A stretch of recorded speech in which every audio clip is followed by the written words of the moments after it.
I just wanted to, I asked one of the editors, so the book is edited by Alfred Tripp Yuson and Hemino Abad, who is, of course, one of our more well-known anthologists of Philippine poetry. And, but he said that he would rather leave the Davao launch to the Davaoenos. So I have written about the book in my column, Lugar Lang, in Mindanao Times, which appears on Tuesday. Kailangan meron talagang flagging. But it's not technically a review because my column appears on the opinion page. So, but I'd like to read it to you tonight by way of introducing what the book wants to achieve. Kudos to Bloodlust. I'm writing this piece on the 100th birth anniversary of the dictator Ferdinand E. Marcos, which has been declared by President Rodrigo Duterte as a special non-working holiday in the Ilocos region, so September 18. Naturally, there was an uproar about it because it comes in the heels of the grave insult of giving him a hero's burial at the libingan ng mga bayani, and the Supreme Court legitimizing the dastardly act. As if that weren't enough, Duterte had to further make it official with a special holiday, which he justified, as usual, with his characteristic myopic sense of history. He sees only as far as the tip of his nose when he claims that there is nothing wrong with all the above because Marcos deserves it as a former president and as a beloved Ilocano hero. But what it really shows us is his own idolatry of the tyrant, which Consensya Dabao has generously called a fatal affinity. Last month, a poetry anthology edited by Alfred Yuson and Hemino Abad was launched in Manila. Bloodlust, Philippine poetry, protest poetry from Marcos to Duterte.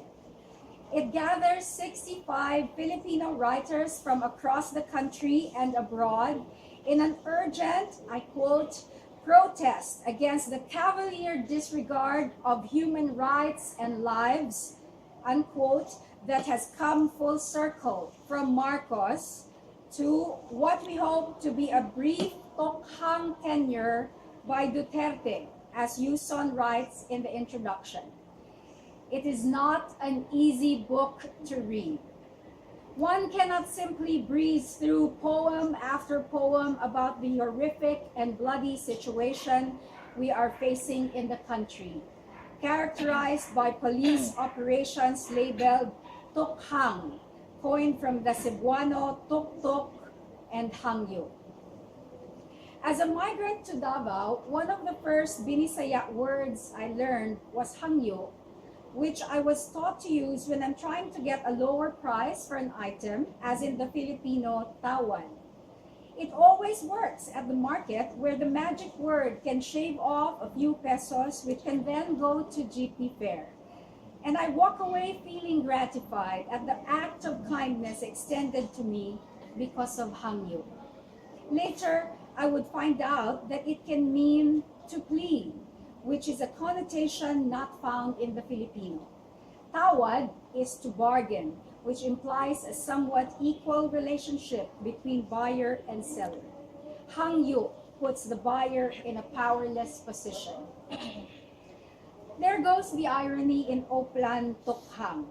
In the past year of Duterte's drug war, we have seen that the police officers are not out to hangyo the suspects to stop their drug activities.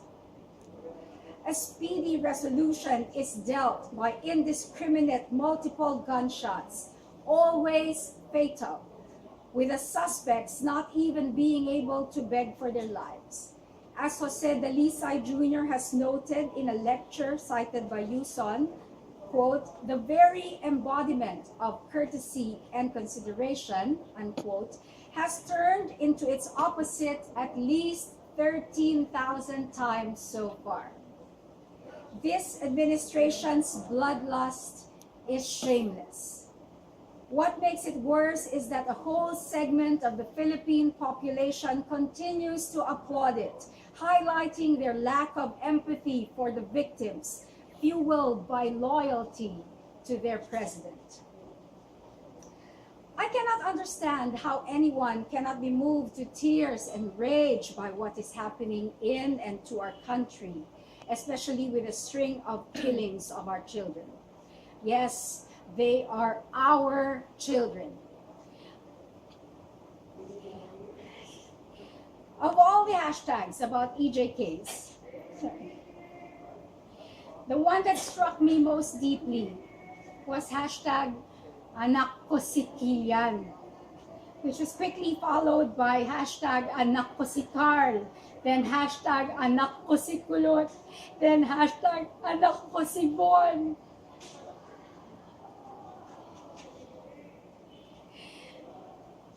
Even though they are not my children, biologically I feel the pain of their violent and senseless death.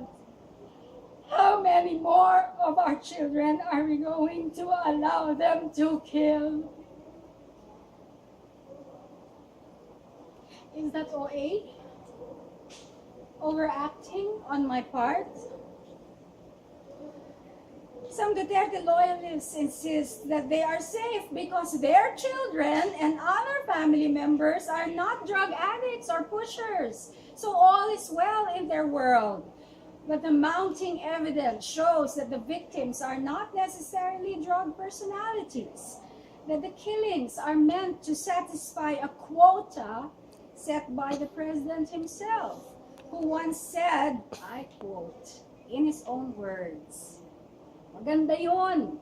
Makapatay lang kayo ng another 32 every day. Maybe we can fix what ails this country."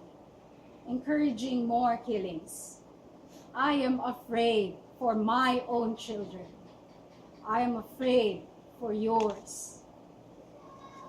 In his foreword to Bloodlust, Hemino Abad asks, I quote, "When we speak today of human rights, what truth about our humanity dwells in that phrase?" He harkens back to Mandela and the word Ubuntu, meaning, I am because we are, which requires imagination to understand. If you cannot see yourself in the thousands of victims of extrajudicial killings, you are incapable of humanity. The anthology links Philippine protest poetry from Marcos to Duterte neatly and necessarily.